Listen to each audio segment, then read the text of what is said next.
Hey everybody, welcome to Goose's Wrestling Pod. Everyone on Patreon. Oh, but some guy on Patreon got really upset this morning. He's like, "Game over, girls will never die," and I just blocked him.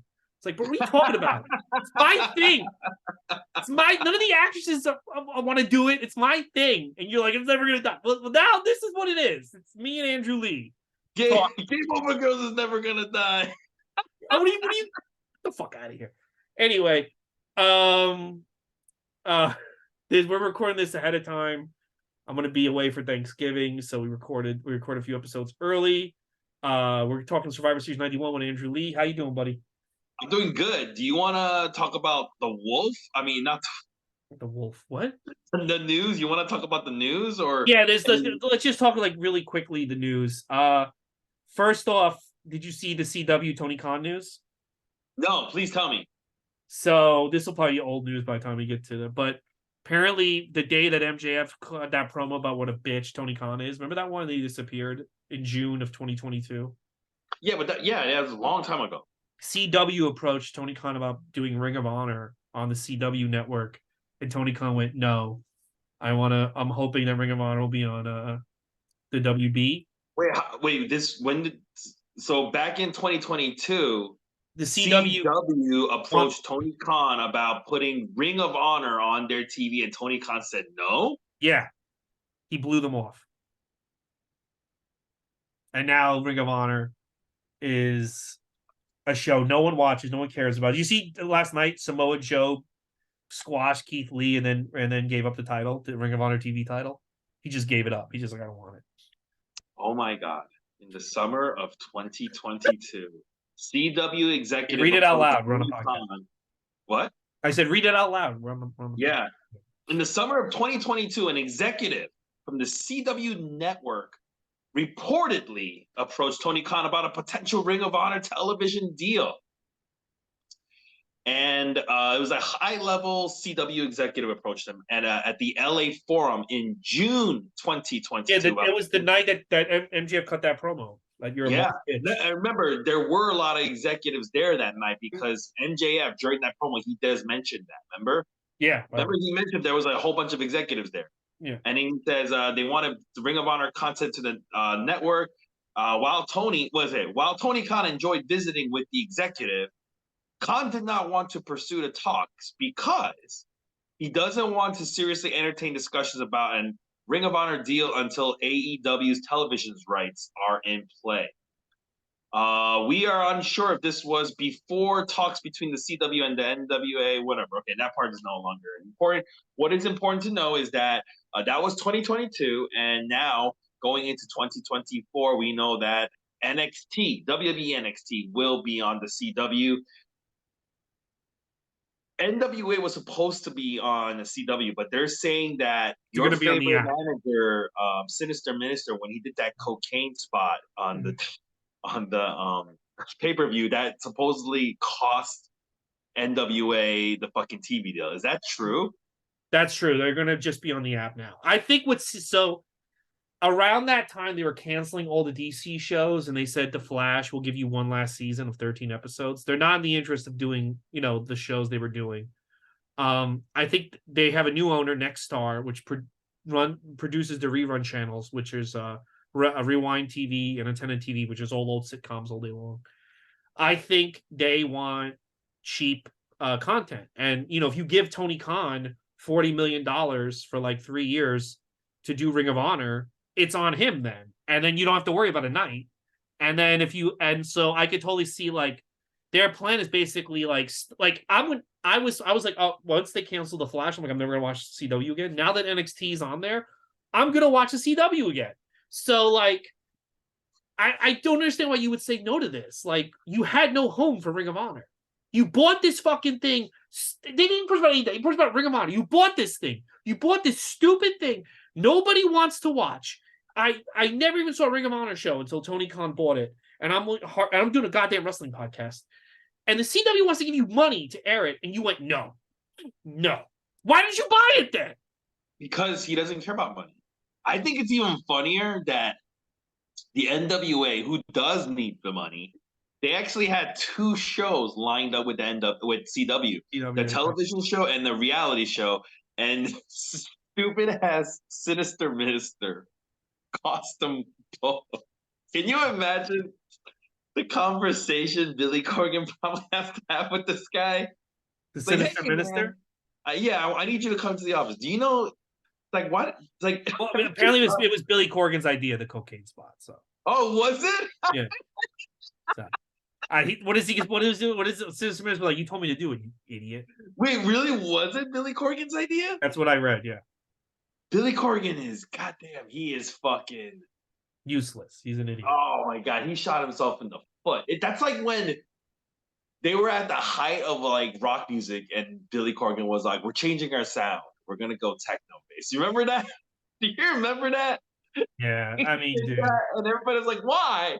Why are you doing this? Just keep making Smashing Pumpkins music." He goes, "No, the music industry is changing. We gotta go techno."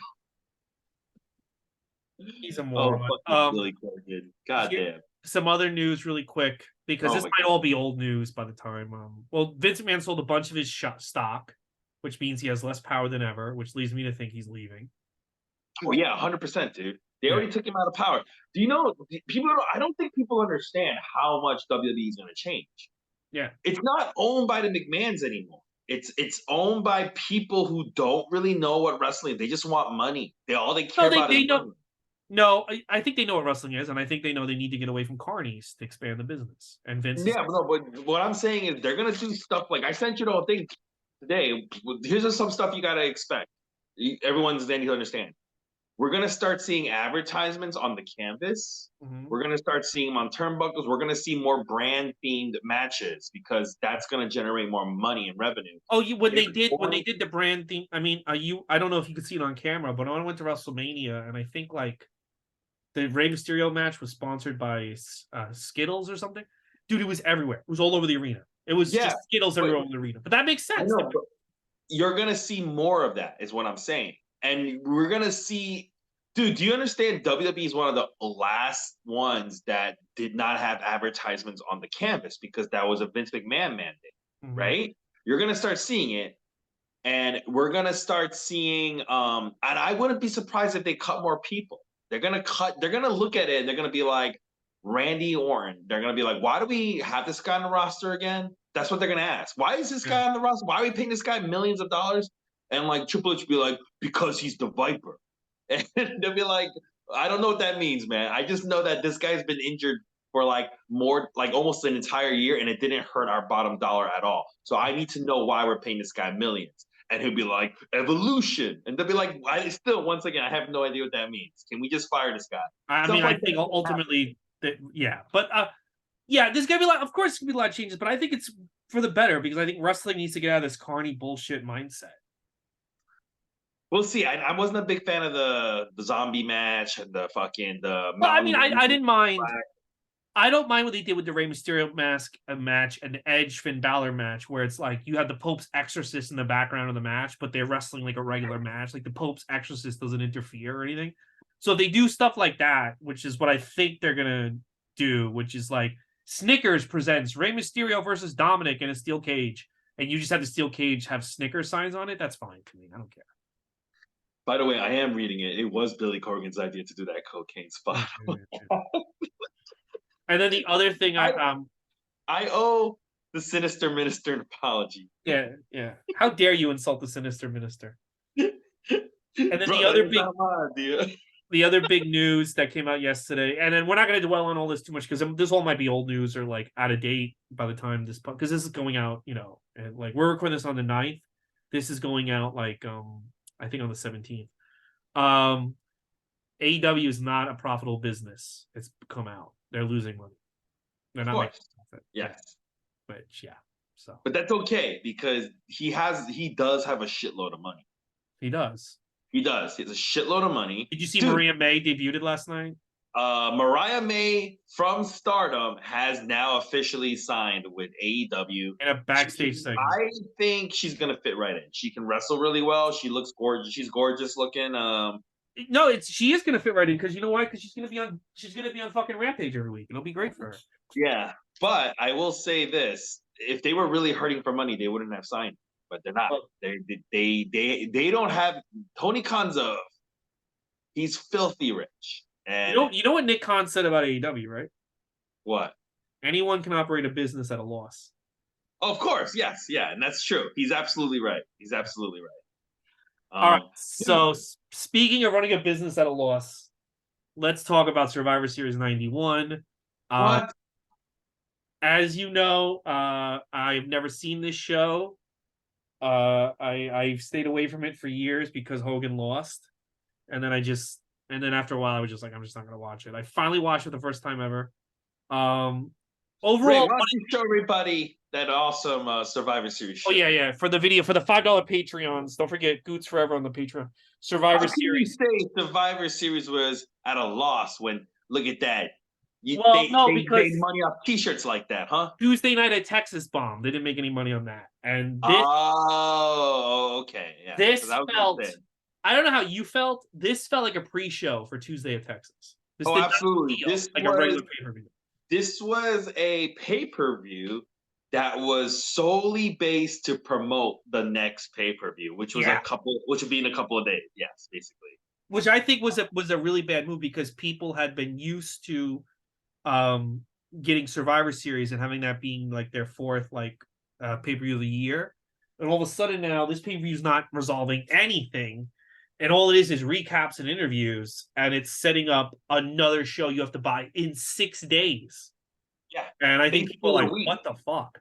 Yeah, it was a pay-per-view really designed to set up the next pay-per-view a week later. And you did not realize this though until you started watching the show. Yeah. Because usually when you're watching this, you're thinking, wow, Survivor Series has got some big time matchups, and it does. But then you realize as you're watching it, oh, wait a minute. I see what you're doing here.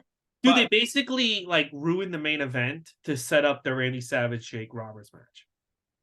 yeah, yeah. Yeah. But let's get into that. I don't that show that we're eventually gonna watch, Yeah. we'll talk Which will be about how much covered of next a week for the podcast listeners. Yes. yeah, we'll talk about that. But we're gonna talk about Survivor Series 1991, which was not a failure. I think it was a success. You liked it? What? You liked it?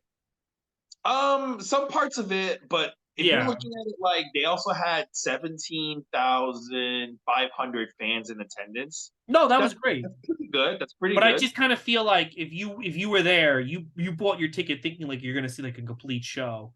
And then the show ends with like to be continued, and they change matches on you at the last second, and you're like, well, why the fuck did you do that to us? Like, you know what I mean? Like we thought we were gonna see like a regular ass because there's only 4 shows at that point, you know? Yeah, exactly. Yeah. Survivor Series has always been my least favorite pay per view Yeah. because I always looked at it like there's no point to these matches. Like the 5-on-5s, the 4-on-4. There was never a point to any of them, so I never.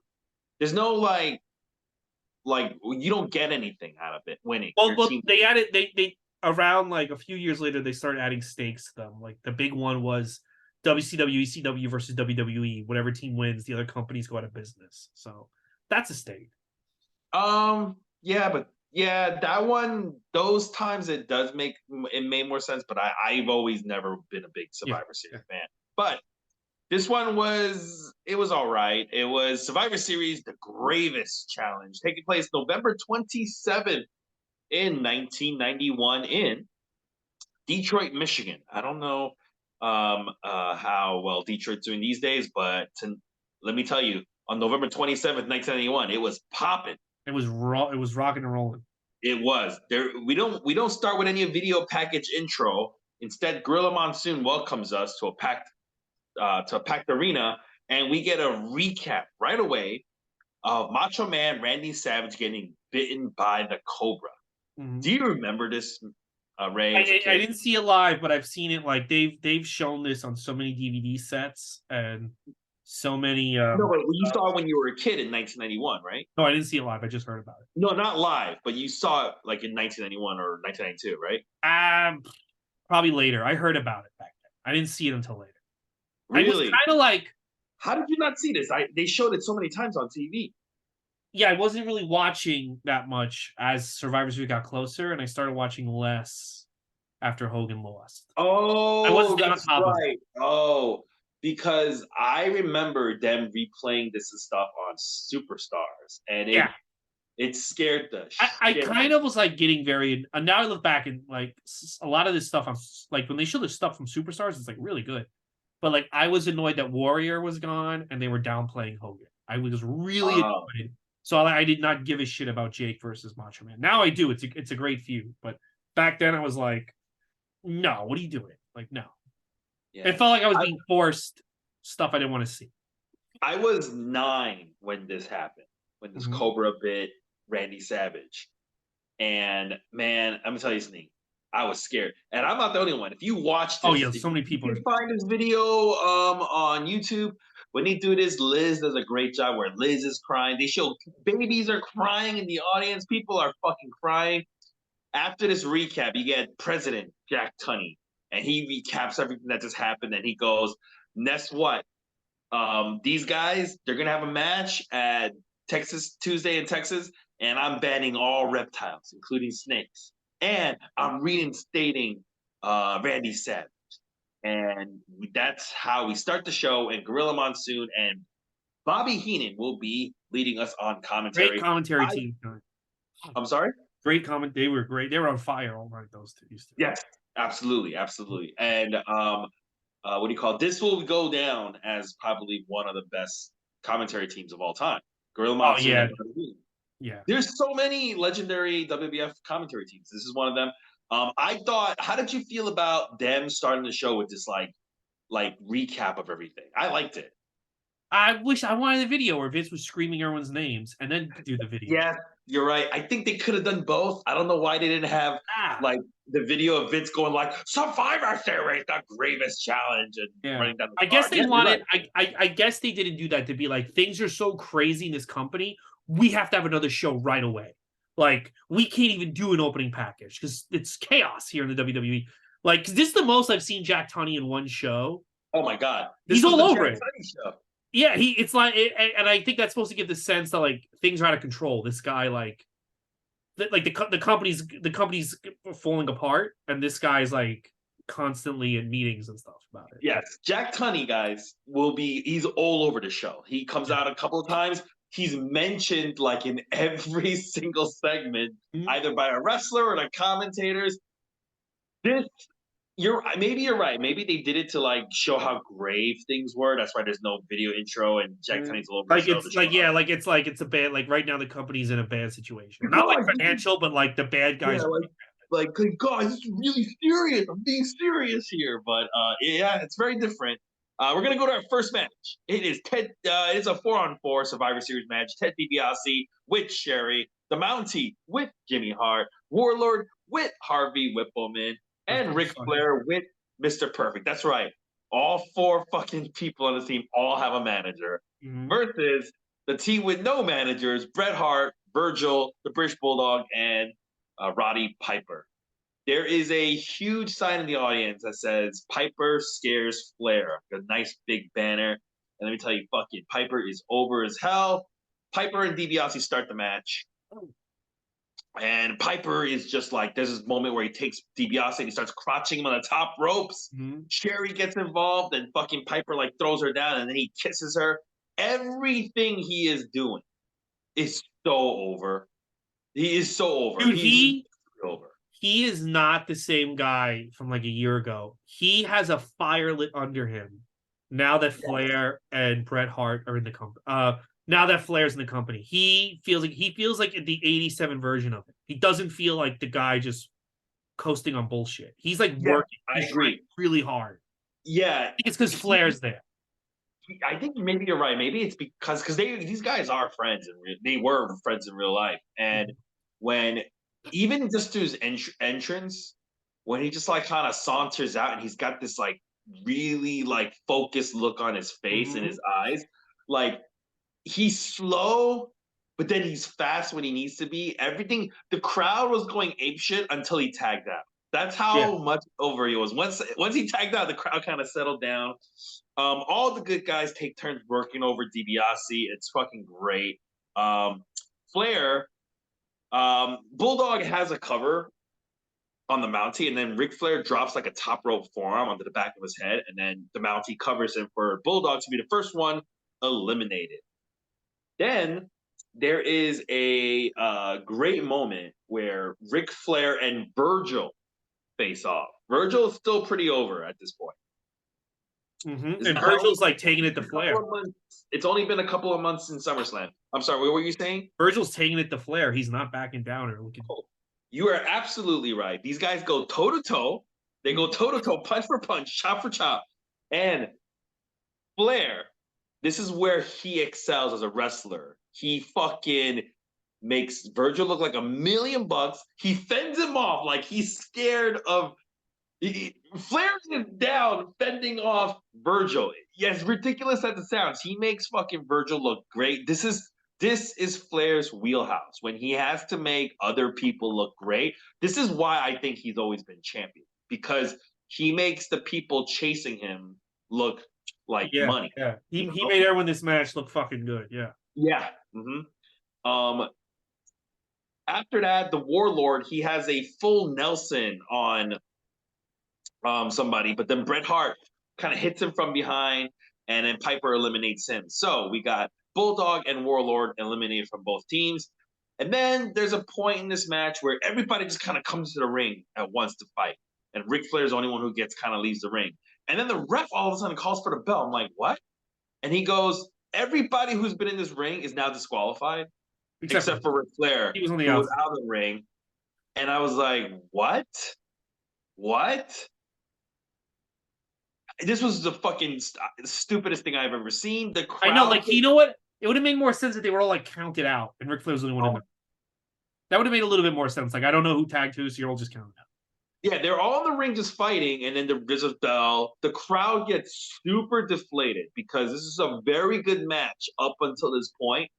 I give this -2 stars. You know what I would have done? Oh, no. I don't give that. You know what I would have done? I would have had Piper and Bret Hart and Mountie and Ted DiBiase are the legal men. So those four get disqualified because they won't leave the ring, which makes sense. They're not leaving the ring. You get disqualified. And then have Ric Flair and Virgil go for like 2 minutes and have Ric Flair pin Virgil. Maybe, yeah. But this was dumb. I think this was like a terrible opening match at this point. Well, it was a terrible finish, but the work was fucking great before that. Yeah, but the fucking finish is very important. You know? I know, it's very important to you, but like, I thought the work, everyone had their working shoes on. Dude, the funniest thing is when Ric Flair pulls out the belt and Gorilla Monsoon is like, we don't even have a clue where he got it. We don't even know where he got Dude, you know what I love about it? It's because they are putting over WCW, but they're not putting over WCW. So like, Flair is like, look at my belt. I'm the WCW champion. I'm the real champion. And everyone knows like he was a WCW, but Gorilla Monsoon is basically like, I don't even know where this guy got this belt. I don't even know what WCW is. Like, he didn't say it. You know what I'm saying? So like it gets over that belt to Ric Flair, but it also doesn't. Because like we're not even you know what I mean? It was like Ric Flair was over, by the way, guys. When he came out, people were getting up on their fucking feet when he was first making his entrance. You know? Ric Flair had something to prove tonight. And I think he was like, I'm gonna work within the WWE system and still be Ric Flair. And he fucking he was working shoes. The other thing I liked about Ric Flair's team, I don't know if you noticed this, but someone pointed this out and it makes sense. It was kind of like a WWF 4 Horsemen. So Ted DiBiase was Arn Anderson. Jacques Rougeau is Tully Blanchard. He's like the cocky, like arrogant one. And Warlord is basically Lex Luger or Sid Vicious. Yeah, I guess I could see that. You know what this felt like, this match? It was like I'm at a nice restaurant and I order a steak dinner and they give me a delicious, juicy steak, cooked just right, with like cream spinach and fucking like mashed potatoes, and I'm eating it, I'm enjoying myself, and then the fucking server just comes and just fucking knocks everything off the table. Yeah. Well, and then they expect me to go like, you know, I enjoyed this restaurant. You know what? Up until that point, I was really enjoying this day. I'd be like, no, this was a terrible experience. This was a terrible experience. You ruined. It doesn't matter how much I was enjoying it. You ruined my dinner. At the end of the day, you ruined my dinner. I'm never coming back to this restaurant. I'm not gonna go on fucking Yelp or Google reviews and be like, you know what?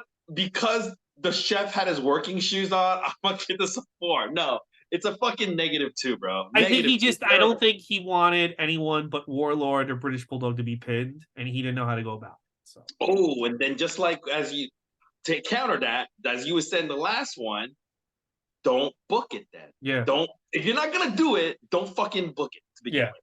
But That's what I was listen, thinking. I thought this was the best match on the show, even with the shitty finish. That's Oh, I disagree. Definitely not the best match of the show. okay, I'm curious what you're gonna think is the best match, but let's keep going. So, But anyway, still, this is fun to watch a lot so of far. fun. A lot of fun. Yeah, I'm having Listen, fun watching this. Yeah, it's fun. Um, Especially like for me, because I never saw this match, and just to see like Virgil like chopping Ric Flair, I was like, oh yeah, it was fun to a point. it felt like I don't recognize this reality.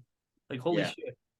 So Mean Gene, he's in that little area where the interviewer stands in the arena, and he welcomes Randy Savage, who cuts a promo about being bitten by the cobra, and he lied about it being devenomized because he was like, oh, I was delusional and all that shit, and he goes, oh, Jake Roberts are gonna get you, and he brings out Liz, and they are fucking fired up, and they're happy that he is reinstated. Huh? By the way, that is the Ironheart. Ironheart For those Marvel video. Legend. If you pay $5 to see the video version of this podcast, you get to see my Ironheart figure from Wakanda Forever. We should do a podcast about fucking talking about Legends figures. I know I should. Should. So, yeah, it was an okay interview. It was okay. Yeah, no. It's you know what it is. It's Savage is over and he's promoting his match with fucking Jake Roberts, which they're building up really well. That he's reinstated, and that's great. I'm gonna go to match number 2. Okay, we got a another 4-on-4 Survivor Series. By the way, what do you like better, 4-on-4 or the 5-on-5? As a kid, I preferred the 4-on-4. Now that I'm older, 5-on-5. Why? There's more drama with 5-on-5. There's like more chances for stuff to happen. I've seen some really good 5-on-5 matches. Again, the 2001 Invasion match was good, and the one in 2014 where Sting debuted, that was a really good one. Okay, all right, so, yeah, fair. I really haven't seen a 4-on-4 one as good as those 5-on-5s. So, yeah. There will be no 5-on-5s in this pay-per-view, but still, they're all right. This is be match number 2. We got Colonel Mustafa Ali with. Is it Colonel or Corporal? It's Colonel. It's Colonel Mustafa. Yeah, it's the Iron Sheik with Corporal Adnan or whatever. Berserker with Mr. Fuji. Skinner. First time I've seen Skinner and Hercules versus the Texas Tornado. The newly branded El Matador, who is Tito Santana, Jim Duggan, and Sergeant Slaughter. I remember hating this tag team of Jim Duggan and Sergeant Slaughter. Dude, even when he comes out, it just feels like it would just be like if Roman Reigns just started walking out like he's in the Shield again without like really earning it. Like he's just like, hey, I'm in the Shield. And he's like walking through the crowd with just like next week. No explanation. And the announcer I remember those vignettes where I want my country back. Do you remember those? Yeah, they sucked.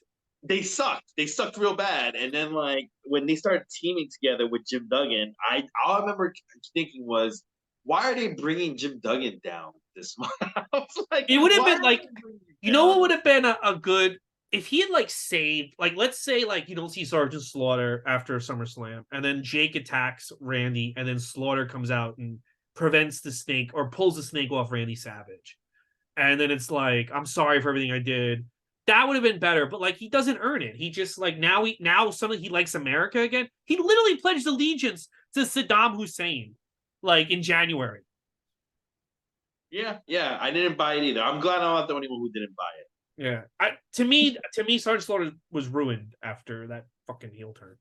Yeah, he was, but he had a job for a long time, decade. I think he still has. Tito Santana and the Skinner start off, and after some time, Sergeant Slaughter clotheslines Mustafa for the first elimination. Then afterwards, El Matador, he eliminates Hercules with a downward forearm smash, which they are calling El Paso del Muerte, which is death from Texas or death from El Paso, right? Yeah. Yeah. And then Sergeant Slaughter, he rolls up Skinner for the third elimination, and then fucking Jim Duggan hits his 3-point stance finish, clothesline finisher on Berserker for the win.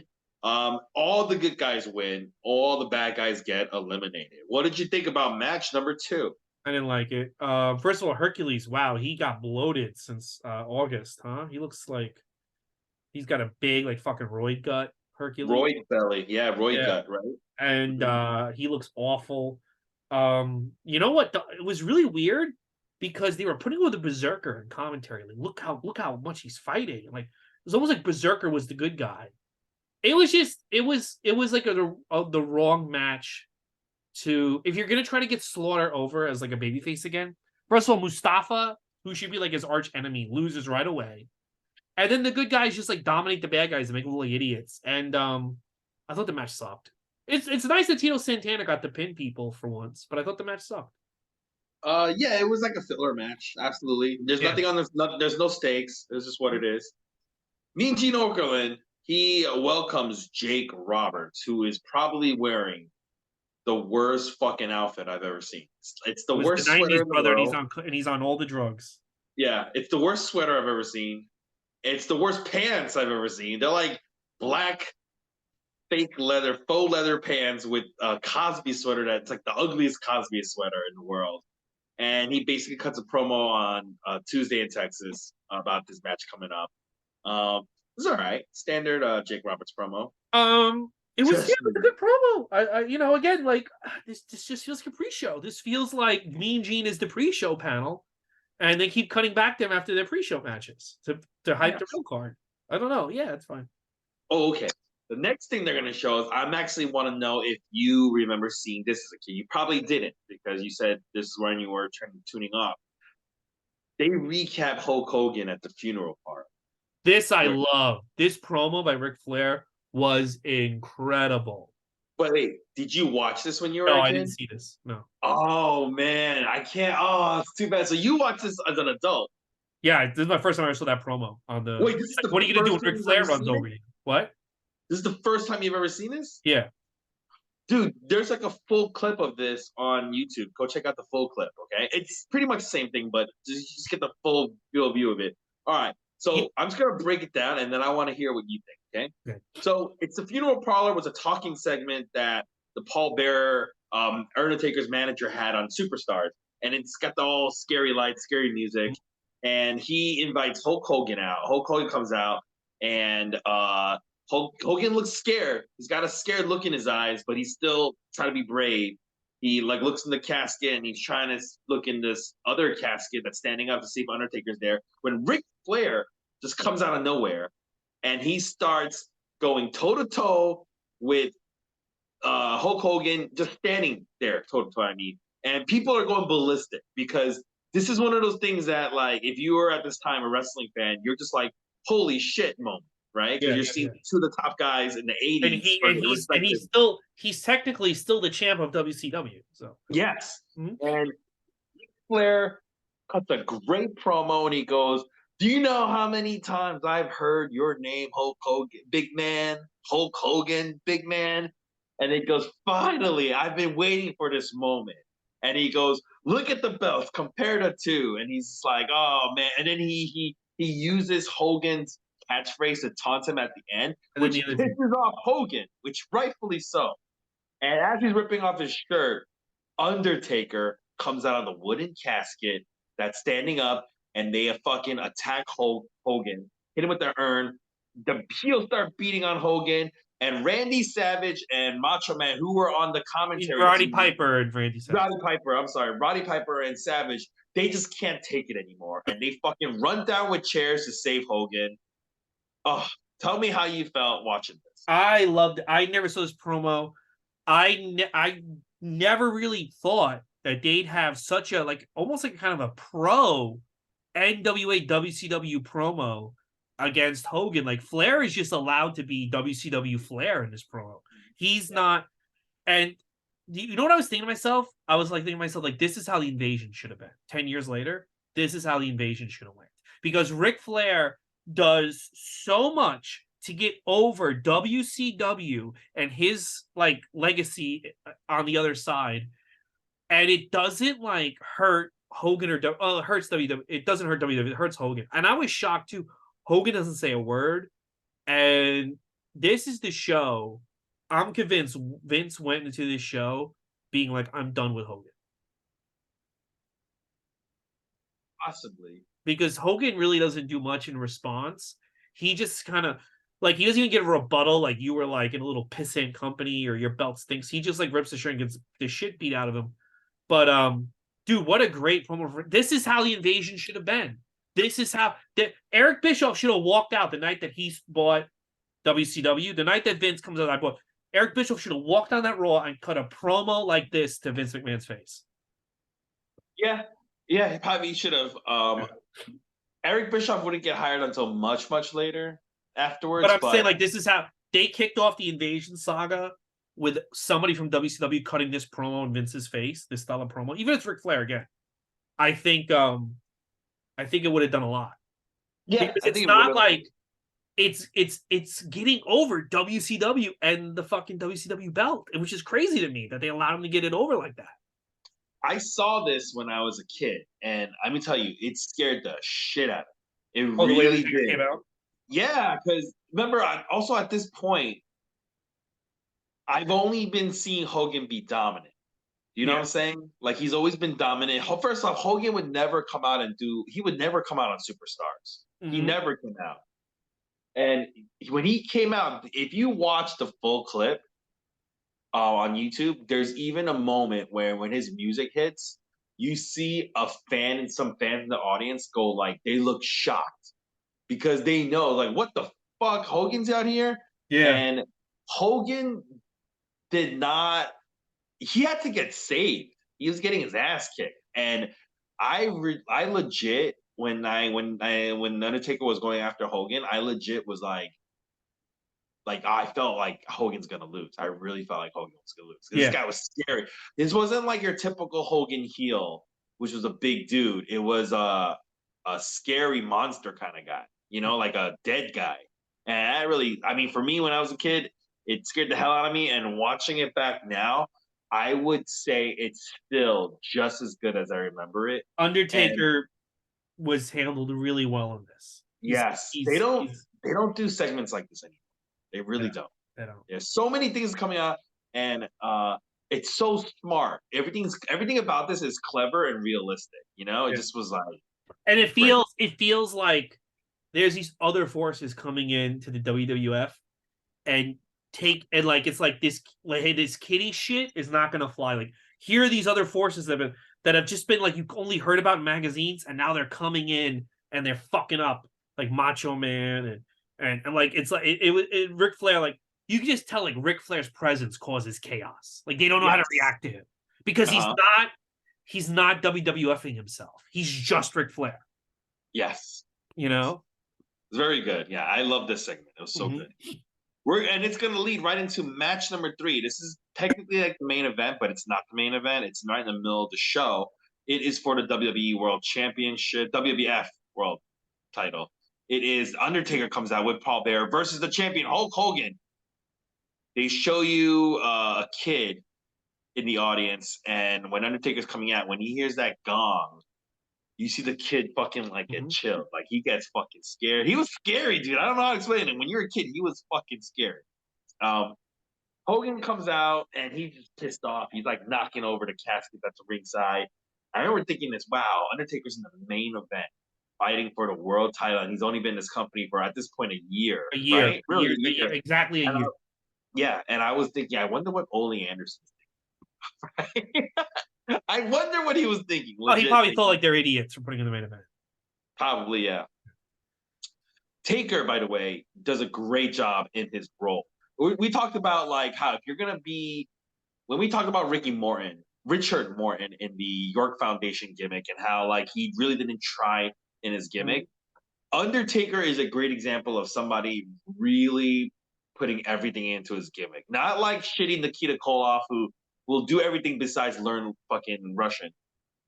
Undertaker, he's fucking slow in the beginning, and a lot of what he's doing is just holding Hogan in like chokeholds and shit like that.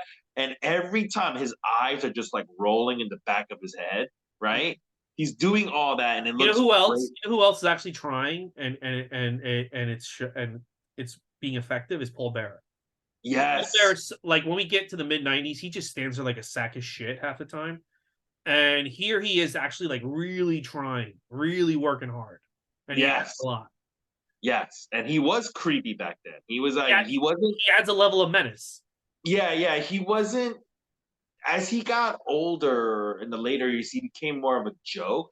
Mm-hmm. But like back then, he was something about him was really off-putting. You know what works for him in this match is he just kind of stand looks goofy and then he'll just like attack Hogan and you just see his face like then you realize oh these two people are fucking lunatics like Yeah, they're yeah. willing they're When they would crazy do close-ups of him on his face, he's just creepy. He's just yeah creepy. Like super makeup and that voice and that smile. He was very creepy, I thought. mm-hmm. Hogan, for his part, does well in this match too. He hits Taker a whole bunch of times, even off the top rope. Taker is not going down for any of this, right? And it looks good. He takes him over the top rope, and Mm-hmm. Taker lands on his feet. It's fucking great.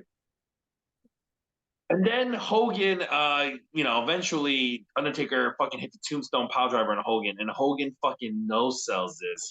I fucking hate this part of Hogan. This is like the part of Hogan I really hate because Dude if you I watch want the Hogan I want Hogan to walk out tomorrow on SmackDown and get speared by Roman Reigns and then stand right back up yeah, if you watch like the '80s Hogan, he's not doing this shit, you yeah know. But you're right. started Somewhere, he started in '89 when WrestleMania 5 Savage hits that elbow so fucking hard he just gets right up yeah, yeah. He no sells a tombstone, but I hate the way he fucking no sells it because he just pops up really fast and he makes these stupid faces like ooh, and I'm just like I fucking hate this part. But anyway, Hogan starts hulking up, and then fucking Ric Flair shows up, and Hogan sees Ric Flair, so he attacks Flair, and he goes back to finish off Undertaker, but Paul Bearer grabs his leg when he's trying to come off the ropes. And the referee's distracted with Paul Bear going, hey, get off, fatty. Get down, get down. And then Ric Flair puts a fucking steel chair into the ring, and then Taker tombstones Hogan onto the chair for the win. There is a fan is sitting in the front row opposite Hartan who is dressed up just like Hulk Hogan. mm-hmm. And he looks so fucking dejected. Mm-hmm. When this happens, he looks so I was annoyed. dejected for 32 years. Yeah, that Hogan lost. To his credit, Hogan's selling after this match is so incredible. Well, So here's the incredible. deal. Yes. He claimed at the time, this is why Undertaker and him had heat. Undertaker doesn't like Hulk Hogan. Yes. He claimed that his neck was hurt, and Undertaker gave him the move wrong. Yes. And there's no evidence. Bruce Pritchard on the podcast, like, there's no evidence that Hogan took the move wrong. They felt like he was lying to try to get the belt off Taker right away and not let him get another title win. And Taker kind of held it against Hogan. And Hogan to this day says that Undertaker didn't do it right. And Undertaker's like, no, I did it right. You're a liar. Yeah, and if you look at the replay, they've talked about this. Hogan's head doesn't come anywhere near the I fucking know, steel but I chair. think that's why Hogan's extra selling because I think he's trying to make Undertaker look. He's getting Undertaker over, but I think he's trying to make Undertaker look bad to the people in the back, to the Vince. Yes, I'm sure that is, but you got to give him credit. He does sell. That guy's a fantastic actor because Yeah. the way he looks, like where he's laying there, the look on his face, the hesitance of getting up, slow. Whether or not what the reason is for why he's acting like this, if you just forget about it, if you're just watching as a fan, you're really buying that he got hurt. I mean, Yeah. Dave. Okay, so like he did this to Barry Undertaker. He did the exact opposite. There's a ton of video packages where you see Hogan laying like that when they show all of Undertaker's victims. So he almost like added to the Undertaker's mythos. Like, look what he did to Hogan. Hogan couldn't even get up. Yeah. You remember Hogan at this point, he's like It'll be like if Brock Lesnar, somebody just comes in and beats the shit out of Brock Lesnar, and Brock's just like laying there like really fucking Like hurt. he could barely get up. Hogan didn't get beat like this. He No. just didn't.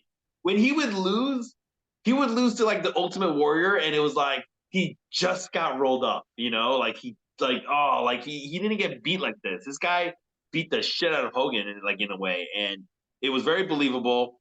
Um, Me personally, I really like this. I really I didn't like it that much. why? I don't know. I just thought like it was just boring. I don't know. I couldn't get into it.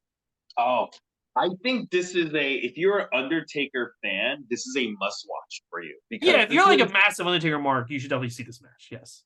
this is like classic Undertaker against probably the biggest wrestling star of all time, Mhm. and I think it's a historical moment. This is the first time he wins the WWE Championship as well, right? And Yeah. it's kind of like you normally don't see a guy who comes to the company and 1 year Oh, later he's beating the fucking top guy. back You know? then you didn't. Back then you didn't at all. And bear in mind, a year ago he was like a loser in WCW, so you didn't see this at all Yeah. back then.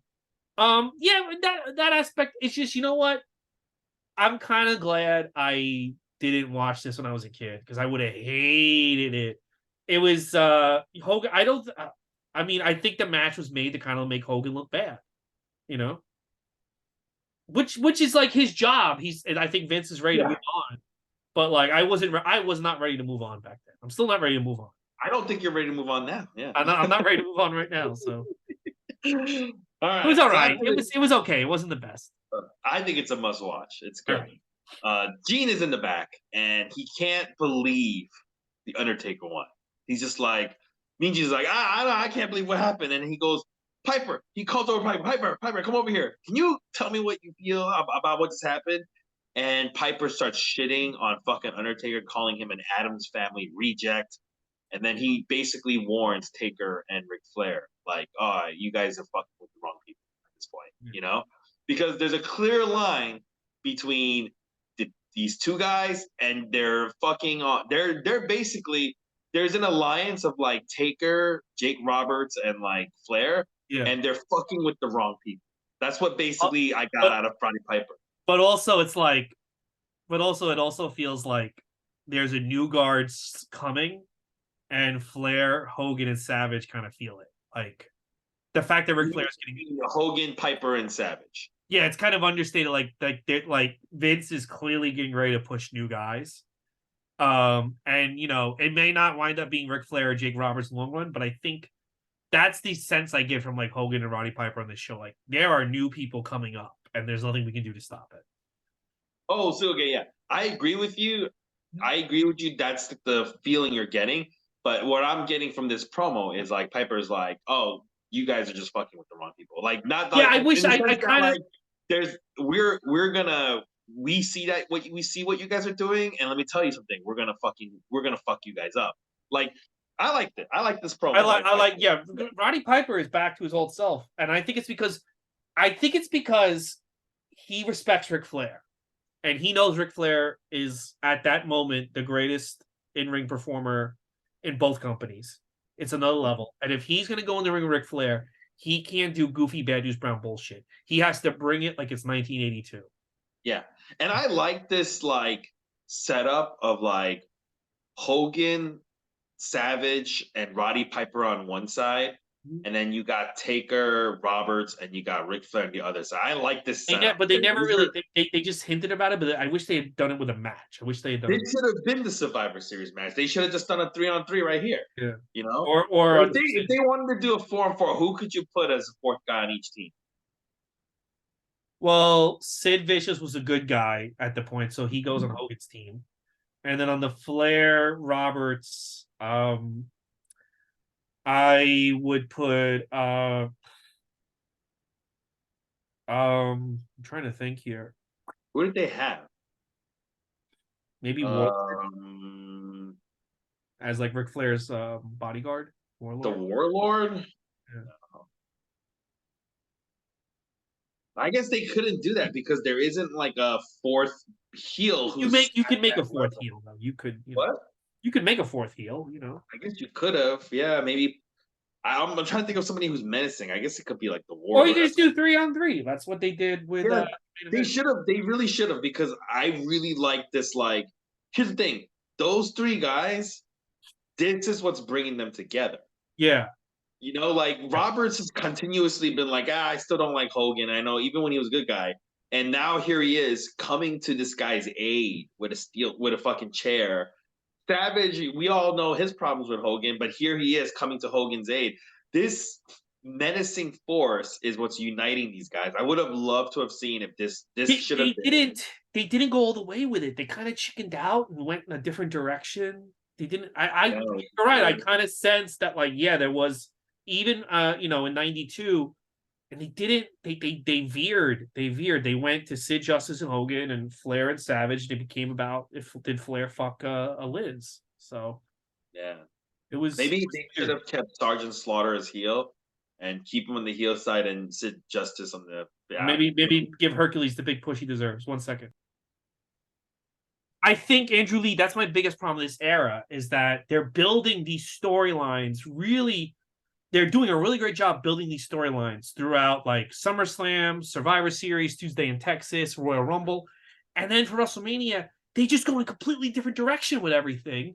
And it like it's building towards like a couple of big matches at Mania.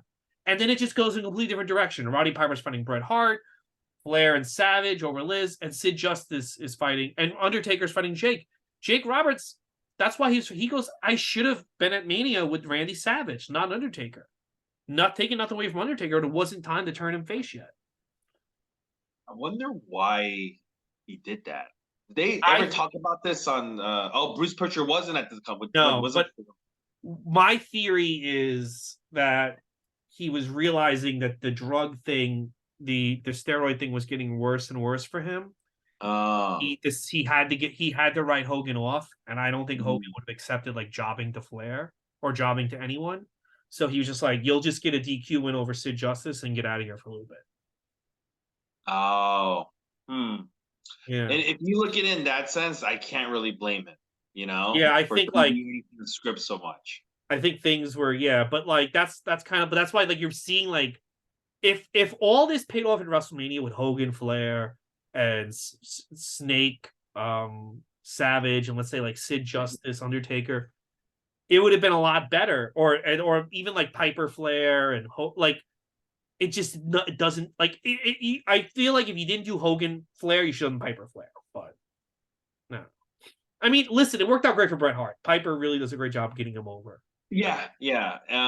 I mean, this is not the first time we've seen Junior deviate from his original plans. Similar to like, kind of like building up Hogan Warrior and then shifting to Hogan Sergeant Slaughter. And you know what? It's not going to be the last time either. He's going to do it again. Yeah. Seen a lot. So, All right, but so you're let's right. The continue. storyline's so good and just kind of like makes a weird fucking U-turn. Anyway, Mean Gene, after he's done talking to Roddy Piper, we get Sean Mooney. He throws it to Sean Mooney, who's with Ric Flair and Mr. Perfect. And Mr. Perfect's like, you see it, Hulkamania is dead. And let me tell you, after that, they cut right to Ric Flair, who cuts a killer heel promo. This promo needs to be fucking studied at wrestling schools, right? Because Ric Flair really plays that despicable heel very well. This, I think, in my opinion, this is the best Ric Flair promo I've ever seen. Better than his fucking. Wow. Okay. All right. What about you? I love it. I just think he's got something to prove. He's got something to prove to two companies. Number one, he's got a lot to prove. You shouldn't have fired me. Number two, WCW, you're nothing without me.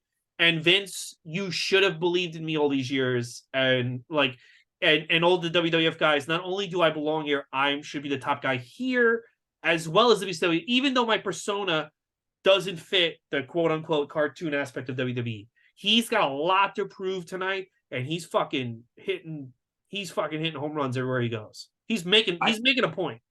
Yeah, I know everyone says that the Royal Rumble promo is the best one, and it's really good. I really I would challenge people to watch this promo. Yeah. And tell me that if you still think that Royal Rumble one is better. This one's so good. This is like heel promo one on one. What I like about Ric Flair in here is that like he doesn't change his WCW character at all. And I feel like so many people when they jumped over it had to change completely. Like if you go watch old footage of like Ted DiBiase or Hacksaw Jim Duggan in the UWF, they're completely different people. He is just being himself, and he's like, being me, I can excel in WWF. I don't have to have a character like fucking Steve Kern, who's now dressed like a fucking idiot. I like Skinner. I like Skinner too. But Steve Kern, he had chewing tobacco all over his mouth while he's wrestling. That's fucking funny, dude. But Steve Kern was like a completely different guy, and he was like a one of those teeny bop wrestlers, and now he's like a scumbag. Yeah, I mean, to be fair, like, you know, when I think Skinner is more marketable than what he was. So yeah, like, I mean, JYD was JYD. They still do it to this day, where it's like if you're over enough. AJ Styles, when he brought him in, he was AJ Styles. You know, they didn't change his character. No, they did it, but Junkyard Dog and Roddy Piper and even Hogan were still very new. Around the time like Jake started showing up, they started changing a little bit. Jake didn't want to carry a snake and wear neon green tights. Like Vince made him do it. That's true. So for a while, from like 86 to now, he is changing people around. You didn't need to put the fucking Red Rooster thing on Terry Taylor. It could have just been Terry Taylor, but you didn't have to make Harley Race a king, but you did. Yeah, I see what you're saying. Fair point. Yeah. I wonder why I guess because Ric Flair was such a distinct personality, he was just like, no, you're just coming in as Ric Flair. Like, I think it would dilute it if they didn't show the belt and Ric Flair came in as like Winky McBean the mailman. I think it dilutes away the impact of the current WCW champion was fired and I can legally show the belt on my TV. So you have to kind of keep them the same. Yeah. Yeah. Imagine he came in and he was like, I got this belt. It's like, no, I don't want to get into a legal issue. How do you feel about being a mailman? Winky McDink. Winky McDink. Mailman. And Blair, I want you to say special delivery. Woo! Delivery. Like your package has been delivered. And you use the small package as your finisher. It's like so stupid. Winky McDink the mailman. Yeah, but you know what? Impossible. I kind of feel like if he wasn't the champ and like he just quit in like 1990 or 89, I kind of feel like Vince would have been like, yeah, you'll come in, but maybe we can make a couple of adjustments. I have some ideas. He had said, actually, he told Flair had made the jump in like 86 or 87. He would have been the $1 Million Man.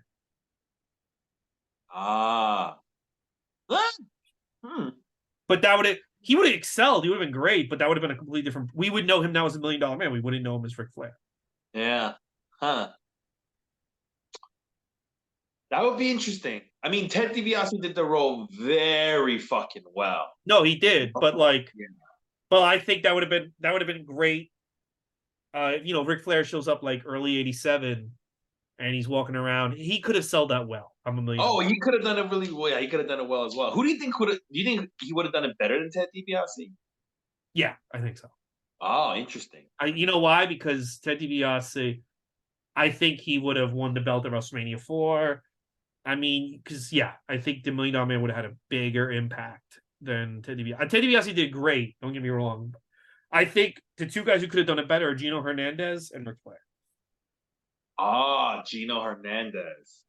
That's another guy that's like we'll never know what's really supposed to happen. Yeah, remember when we saw clips of him? We were like, this guy 100% looks like he looks timeless. Like he could fit in any generation. Whereas if you watch like Magnum TA, you're like, yeah, this guy's in the 80s. You could tell he's from the 80s. You know, right? Like, like he's an 80s guy. You can totally tell. Speaking of 80s guy, we got the voice of the 80s, Mean Gene Okerlund. He's in the back with the Natural Disasters and IRS with Jimmy Hart. And they're basically cutting a promo on the Legion of Doom and Boss Man, which will be the main event for tonight. Sean Mooney to Canada. He is with the Legion of Doom and Boss Man. And they start talking about Jack Tunney's decision, because remember, this was supposed to be a 4-on-4, and he took Roberts off because of the snake. The Also, Cobra I think Bite. Sid got caught with something. That's why because Sid was supposed to be the captain of the team. Because Sid, That's right. Sid is not on this show at they don't all. mention him. They don't mention him. They don't mention him. Sid, what happened with Sid? He got caught with something.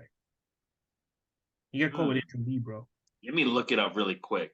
Why was Sid Justice not in Survivor Series 1991? He was caught playing softball, probably. I want to say. Yeah, look it up. I'm looking it up too.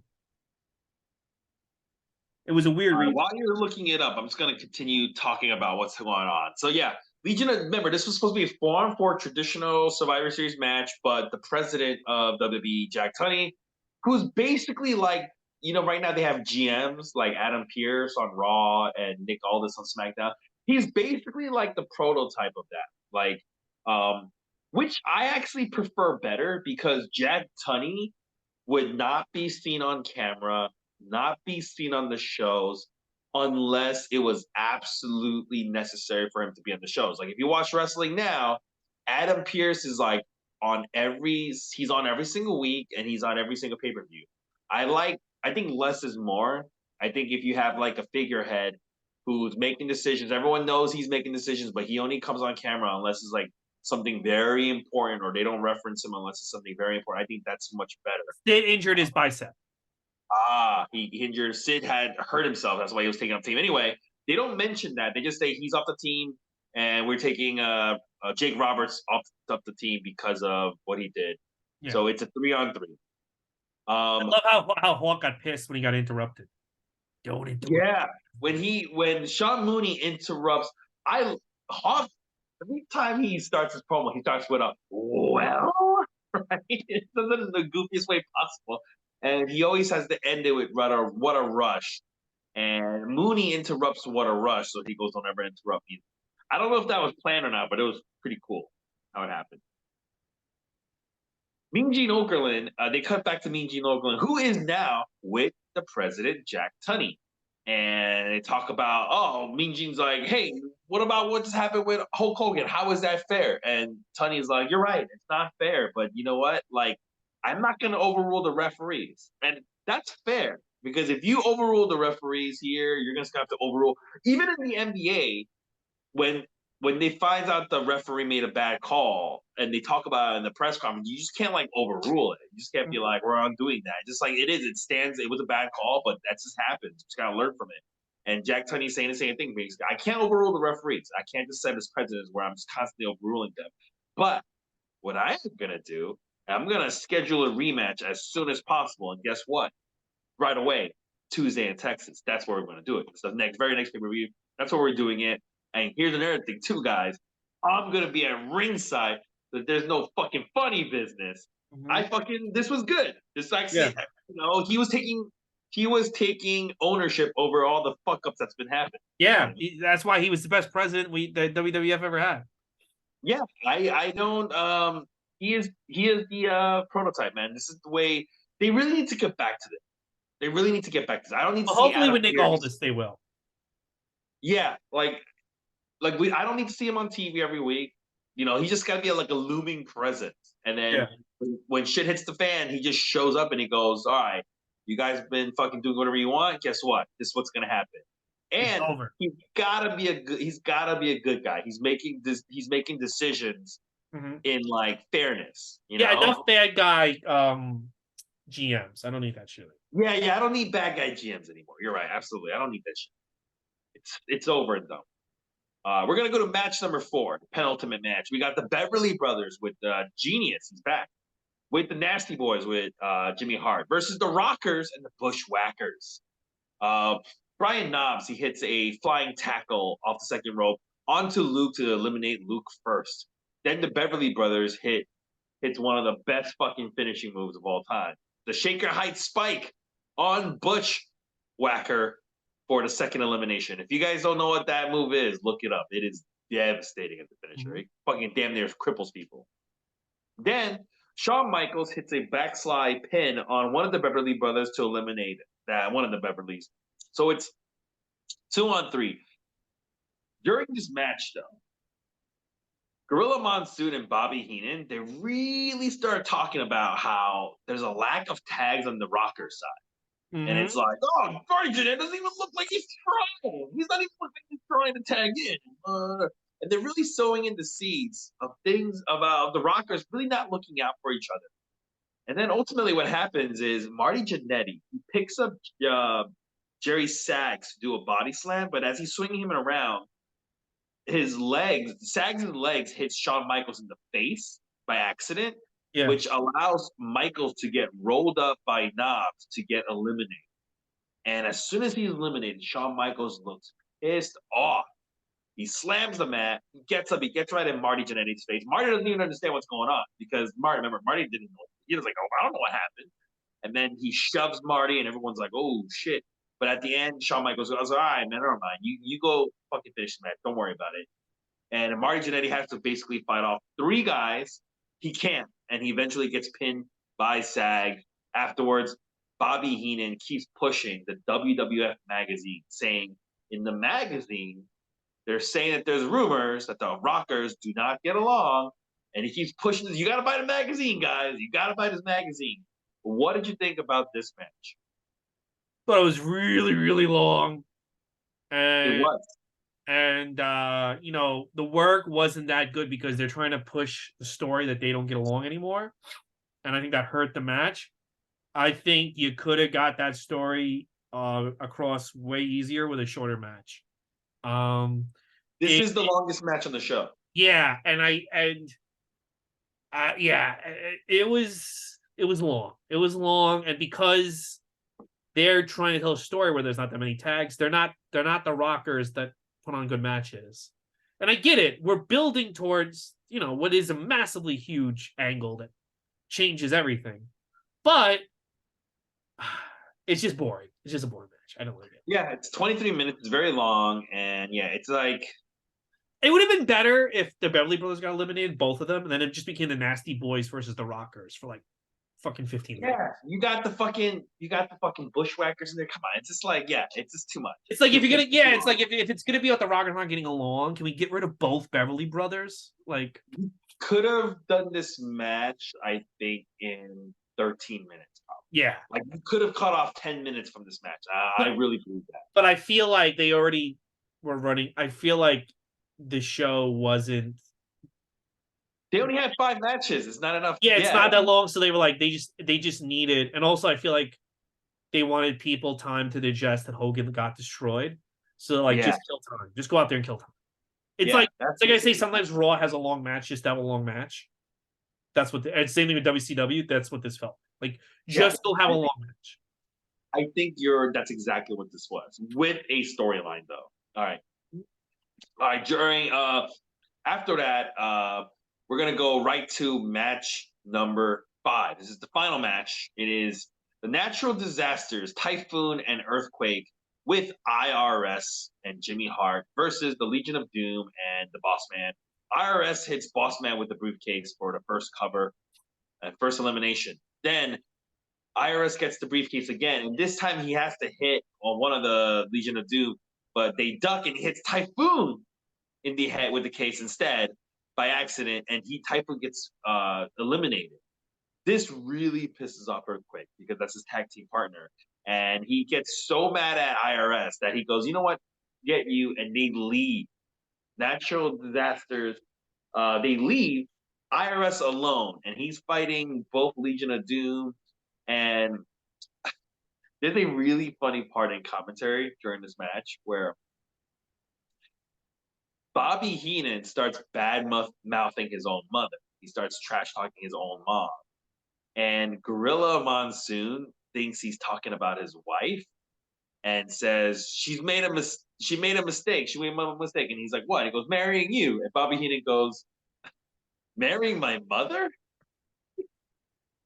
And Gorilla Monsoon's like, but I thought you were talking about your wife. And Bobby Heenan's like, let's talk about my mother. What's going on? And you know what? I had to break this down because it's so funny. Yeah. They're so Bobby funny Heenan together, was bro. wrong. Bobby Heenan was wrong because he called his mom my old lady, but that's a term that's referred to as a wife. That's why Gorilla Monsoon thought it was wife. But Yeah. what's really funny about this is if you watch the whole show,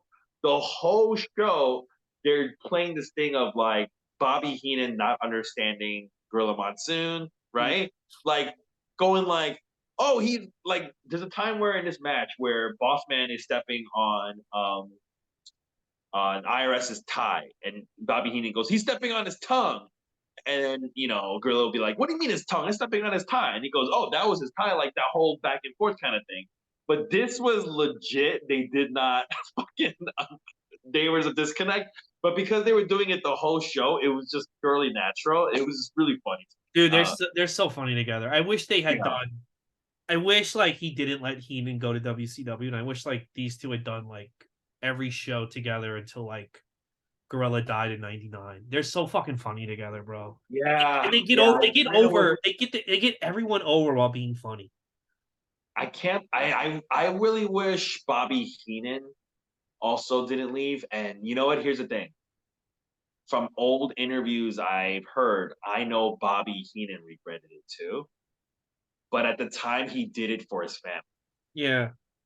So I wish Vince just gave him the money he wanted. He was worth it. yeah.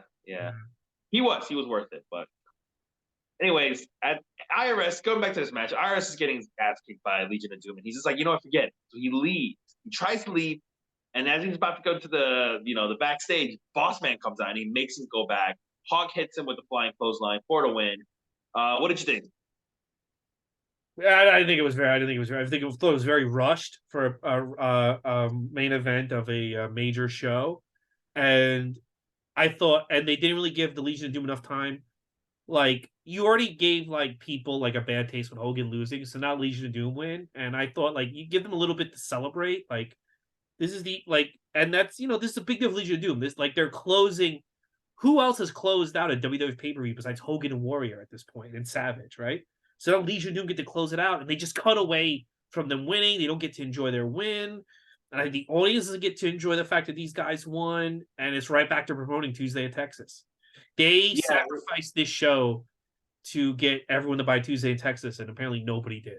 So yeah, it was one of those things where back then it was you gotta leave the fans home. it felt like a Raw main event more than a pay-per-view main event. Like a Raw when they're running low on time.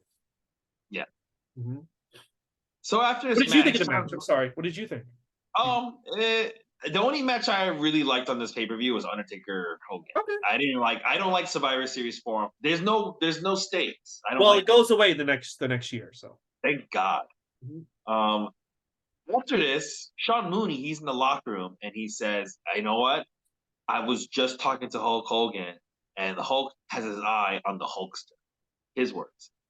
It made no sense. Yeah, I just picture him staring at his dick. Oh. Yeah, and you know what? Here's the thing: Sean Mooney is usually on point. This is the first time I'm really hearing him fuck up, but whatever. But he said the Hulkster vows to get his belt back, and Mean Gene he cuts back to the commentators and Gorilla Monsoon. He goes on his headset. Wait a minute, I'm just getting word that Mean Gene has finally located Undertaker, and they're in a scary setting. It's the bowels of the Joe Louis Arena.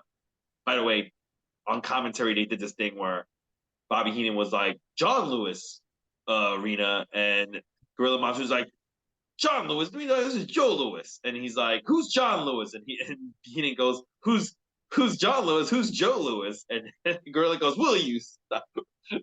It's stupid. I'm not doing it any justice like replaying what they said, but when you hear them, it's just stupid back and forth like that. You're just like, I don't know. It's just funny. It's just a good time.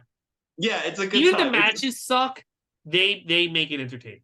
Yeah. It's just like these silly back and forth like understandings. It's just so stupid. It's like classic old school comedy. Yeah, old school vaudeville comedy. Oh, John Lewis. No, John Lewis. Joe Lewis. Joe Lewis. Who's John Lewis? Who's John Lewis? Who's Joe? It's stupid. It's stupid. Anyway, they're at the bowels, the basement area, the boiler room of the Joe Louis Arena, and there's scary lights, scary music, and Gene is with Undertaker and Paul Bear, and Taker starts speaking, and they have a casket there somehow as well. Caskets everywhere, right? Yeah. And they fucking open it, and they show Mean Gene what's inside, and Mean Gene has a scary look on his face, and they're basically promoting Tuesday in Texas. I did kind of like that they ended it like this because it, even though they're setting up for the next pay per view, I do like things ending with like these kind of cliffhanger kind of like things. Well, the final gong, because they this is the first time they've ended the show with the gong. They do that in the future like a ton, where the show just ends and they go gong. You know what I mean? For like 30 years. So that was kind of historic. Yeah, I mean the promo was good and like it just, but to me again, like it felt like a glorified Raw. Like imagine if Raw was like we're gonna do Survivor Series matches all night. You know what I mean? Like it just felt like a glorified Raw, and I'm glad I didn't. When this was over, I didn't like have this sense of I missed out on such fun times as a kid watching this. I felt like the show would have annoyed me even as a kid, and I was pretty forgiving back then. You know what? If anything, we are fair. We're not all pro WWF because clearly this is a pay per view that you're not recommending. No. I would recommend that you only watch one match and you can skip everything else because I agree with you. The rest of this really is unnecessary watch. You know, and the work is even that good besides Ric Flair's match, which is fair. I would say that's actually two things that you should watch there: the Undertaker versus Hulk Hogan match and Ric Flair's promo. Those two things I would say you should 100% watch as a wrestling fan. The rest of this, you're right. I agree with you. Totally skippable pay-per-view. I don't feel like let's say like I never watched SummerSlam 91 until now. I would feel like, oh man, I missed out on so much. But this one I just don't. I'm like, and I kind of sense when I saw the lineup of matches, I think even as a kid, I kind of was like, I don't think there's anything here that I really need to like, watch. You know what I mean? And I was kind of right. So Ray, who else but us is calling things straight down the middle? I call straight down the middle. So we call it straight down the middle. Guys, the next 4 weeks. Next week, we're gonna get there. We watched the pre-show, and now it's this Tuesday. Only 90-minute show. It has a 3-hour pre-show. This Tuesday in Texas is next week. It's Undertaker Hogan 2. And then in 2 weeks, we have Starrcade 90, which is the Battle Bowl tournament. In 3 weeks, Royal Rumble 92. We're in the 1992. And that match is the big Ric Flair Royal Rumble. And then in 4 weeks, LPWA Super Lady Showdown with Tori from WWE fighting somebody. And I think Ivory's in it too. So there you go. I am not looking forward to that. I'll tell you what I'm not looking forward to is that. Well, we're going to cover it. It counts. All right. Oh, Jesus. It counts. And don't worry. There's not another old women's pay-per-view until 2000s. So, or 2001. WoW has a pay-per-view in 2000. And Bobby Heenan and Lee Marshall on commentary. That is a promotion that is not dying. No. Well, Dave McClain is using all his weirdo money to keep it going. Guys, we have a Patreon. Goots Forever on Patreon. $1 gets you support of the podcast. You get the podcast ad. The podcast is always ad free, but you get the podcast. If you want to see a video version of the podcast, it's $5. We'll be debuting a new podcast when I get back from California in December. We'll be talking about that more. We'll probably announce it during the Starrcade episode. I think that's fair because next week we're also recording Tuesday in Texas in advance. So okay, yeah, right. We'll announce what the podcast is then. What do you think? I think that's fair. Yeah. Yeah, because I got to go to California. I don't have time to like worry about. So yeah, so do that. Follow Ray Goots Comedy on Instagram. Subscribe to us on iTunes. Write a review. And yeah, thank you so much for listening, guys. So it's what's cool too though. We did a Survivor Series and Survivor Series season. I think that's pretty cool. Yeah, that's true. Yeah, Survivor Series is actually 2023 is only a few weeks away or something, right? Yeah, because Halloween Havoc we did like a week after Halloween, but it's nice to like do like a we're kind of in the same. Yeah, I didn't think about that until just now. You're right. You're absolutely right. So it's like so even though the show's not that good, it does feel like very like in the season to watch one. So. It is. It's very in the season. Yeah. All right, cool. All right, guys, we'll see you next week for Tuesday in Texas. Well, on a Friday. We'll talk to you then.